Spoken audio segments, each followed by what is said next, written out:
रात के पिछले पहर पाकिस्तान दुनिया की सबसे बड़ी जंग रुकवाने की आखिरी और अहम तरीन कोशिशें कर रहा है।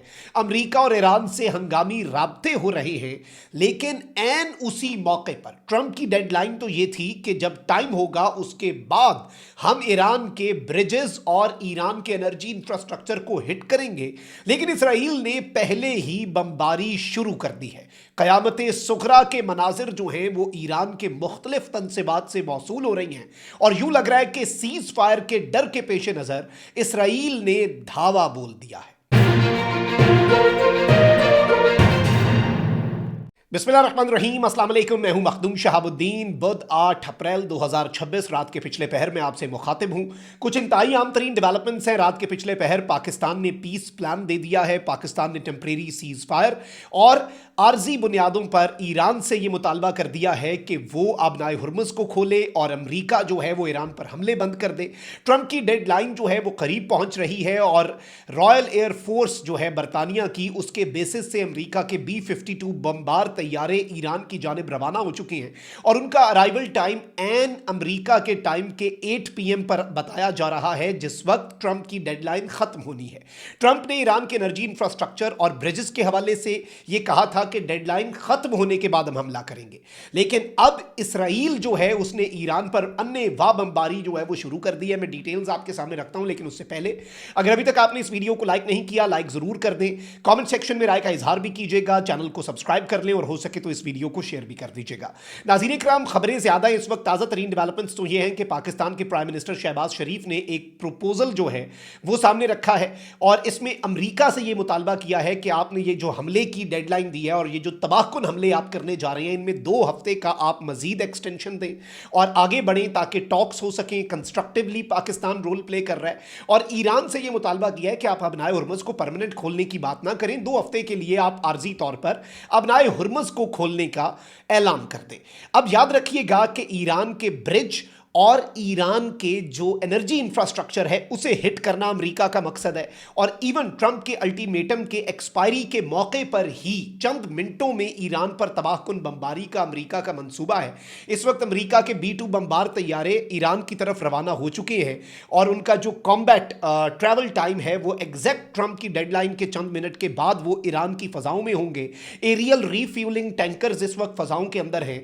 13,000 अमेरिका के एलीट ट्रूप्स को अमेरिका ने तैयार किया है खर्ग जजीरा जो है उस पर हमले के लिए और ये ईरान की स्ट्रेटेजिक लाइफलाइन है। ईरान की 90% ऑयल एक्सपोर्ट्स यहां से होती हैं और इस पर अमेरिका पहले कब्जा करना चाहता है और साथ ही ईरान के ब्रिज जो हैं उनको तबाह करने का मंसूबा है।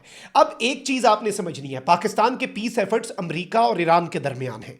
यह बात सामने आई है कि आर्जी सीज फायर के हवाले से इसराइल ने, और ये वेस्टर्न मीडिया रिपोर्ट कर रहा है, मैं नहीं क्लेम कर रहा यहां पे बैठ के, कि इसराइल ने अमेरिका को यह कहा है कि आप सीज फायर ना करें और सीज फायर की तरफ आपको नहीं बढ़ना चाहिए। यह बात इसराइल अमेरिका को कह रहा है, क्योंकि देखें जो डायनामिक्स है ना वो बड़े डिफरेंट हैं। ट्रंप की अपनी सियासत इस जंग की वजह से खत्म हो रही है, लेकिन नेतन्याहू की सियासत खत्म हो जाएगी अगर जंग खत्म हुई। नेतन्याहू की ऑपोजिशन मजबूत हो रही है, नेतन्याहू पर करप्शन के इल्जामात हैं। जंग खत्म होते ही उसके लिए उसके गिर्द घेरा तंग हो जाएगा। अभी तो जंग की वजह से सब रुका हुआ है, लेकिन ट्रंप अब इस जंग से एग्जिट चाहता है, क्योंकि अमेरिका के अपने ओहदेदार कहते हैं कि यह जंग इसराइल की जंग थी, अमेरिका की जंग थी ही नहीं और अमेरिका इस जंग में कूदा, अपना नुकसान किया, एक्सपोज हुआ और पूरी दुनिया के अंदर गंदा हुआ। अमेरिका ने वर्ल्ड ऑर्डर के तब्दील होने की बुनियाद रख दी। अमेरिका की नाम निहाद सुपर पावर की कुर्सी इस जंग की वजह से छिन रही है और इसीलिए ट्रंप, याद रखिएगा, जब किसी के पास बहुत ज्यादा ताकत हो और वो फ्रस्ट्रेट हो और अपने मकासद हासिल न कर सके तो वो बेदरेग ताकत का इस्तेमाल कर सकता है। जो ट्रंप ने ईरान की तहजीब खत्म की बात की, जो सिविलाइजेशन को एंड करने की बात की और इवन टैक्टिकल न्यूक्लियर हथियारों तक की अगर बात भी हो जाए ना, ये बहुत बड़ा कंसर्न होता है। अब यहां पर मैं आपको ये बता दूं कि डोनाल्ड ट्रंप जो है उससे इंपीच करके, उसका मवाखजा करके 25वीं तरमीम जो है अमेरिका की 25th अमेंडमेंट को इन्वोक करके सदारती ताकतें जेडी वैंस को देने तक की, वाइस प्रेसिडेंट को देने के लिए 24 मेंबर्स ऑफ कांग्रेस जो हैं उन्होंने अपनी सपोर्ट बता दी है कि ये इतना बड़ा डोनाल्ड ट्रंप जो है वो तबाही मचाने जा रहा है। इसके साथ ही साथ क्या हुआ है कि IRGC जो है उसने UAE, बहरीन और सऊदी अरब के शहरी जो हैं उनके लिए वार्निंग जारी कर दी है और उन्होंने कहा है कि हम अब मिडल ईस्ट के ब्रिजेस को तबाह करेंगे और एनर्जी इंफ्रास्ट्रक्चर को। फिर उन्होंने कहा कि रियाद और जद्दा के दरमियान जो लैंड रूट है वो किंग फहद कॉजवे जो बहरीन और सऊदीया के दरमियान है, शेख जैद ब्रिज जो है अबू धाबी की, और railway bridge number 8 on route 431 ये इसराइल की, और यरकून रेलवे ब्रिज जो है तल अवीव में। IRGC ने इनके हवाले से बता दिया कि इसके करीब कोई शहरी ना आए, हम भी तबाह करेंगे। और वहीं दूसरी जानिब ईरान के जो एनर्जी मिनिस्टर हैं उन्होंने कह दिया हम वर्स्ट के सिनेरियो के लिए तैयार हैं, और डिसेंट्रलाइज्ड पावर ग्रिड सिस्टम है, कुछ एनर्जी प्लांट्स को हिट भी किया तो बाकी तनसीबात को कुछ नहीं होगा। लेकिन अब आते हैं अब तक की सबसे तशवीशनाक डेवलपमेंट के ऊपर। पाकिस्तान कोशिशें कर रहा है, इंपॉर्टेंट रात है, पाकिस्तान की तरफ से बड़ा इस वक्त जो एक सिनेरियो है वो सामने आ सकता है। But let me tell you very clearly कि अमेरिका इस वक्त जंग से एग्जिट चाहता है। अभी ट्रंप की डेडलाइन आनी है, खत्म होनी है कि जी ईरान की ब्रिजेस को तबाह किया जाए, लेकिन उससे पहले ही अचानक से इसराइल के फाइटर जेट्स जो हैं वो ईरान के मुख्तलिफ शहरों के ऊपर परवाजें करते हैं।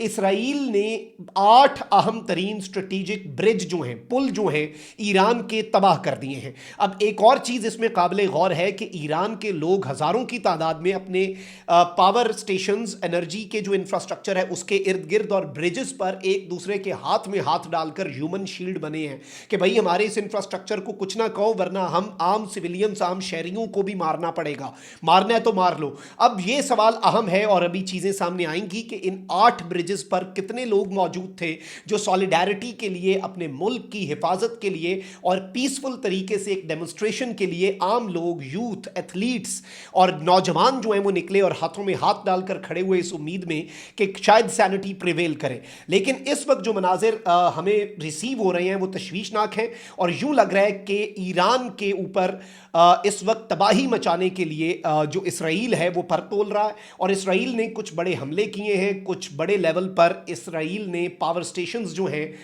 उनको हिट करने की कोशिशें इस वक्त शुरू कर दी हैं। एंड आई थिंक कि ये एक बहुत बड़ी चीज़ है, ये एक बहुत बड़ी डेवलपमेंट है। ऑन दी अदर हैंड अब हुआ ये है कि बहरीन, UAE और कतर में मल्टीपल एक्सप्लोजन सुने गए हैं, यानी in the last moments of this war, जिसके बाद या तो सीज फायर होना है अमेरिका और ईरान के दरमियान या फिर ये जंग खतरनाक तरीन मरहले में जानी है। उससे पहले ईरान पर हमले हुए हैं और ईरान ने फौरी तौर पर बहरीन, UAE और कतर पर जवाबी वार जो है वो कर दिया और ईरान ने ऑपरेशन वादा सादिक 4 की नई लेयर जो है वो शुरू कर दी है। और सबसे अहम तरीन चीज़ यह है कि पाकिस्तान के पीस प्रपोजल पर पॉजिटिवली ही शायद रिस्पॉन्ड किया जाए, लेकिन अहम तरीन और काबिल गौर बात यह है कि इस वक्त भी हमले जो हैं वो जारी हैं। जिस वक्त मैं ये रात के पिछले पहर ब्लॉग रिकॉर्ड कर रहा हूं, जिस वक्त पीस प्रोसेस के हवाले से पॉजिटिव डेवलपमेंट सामने आ रही हैं, कोई बड़ी पॉजिटिव चीज़ सामने आने के इम्कानात हैं, एंड उसी मौके पर यह सब कुछ होना आई थिंक गेम चेंजर होगा। इसमें देखना होगा कि मामला कहाँ पर जाकर रुकता है, चीज़ें किस तरफ को जाती हैं, सैनिटी प्रिवेल करती भी है कि नहीं, और सिचुएशन इंटेंस है, तशवीशनाक है।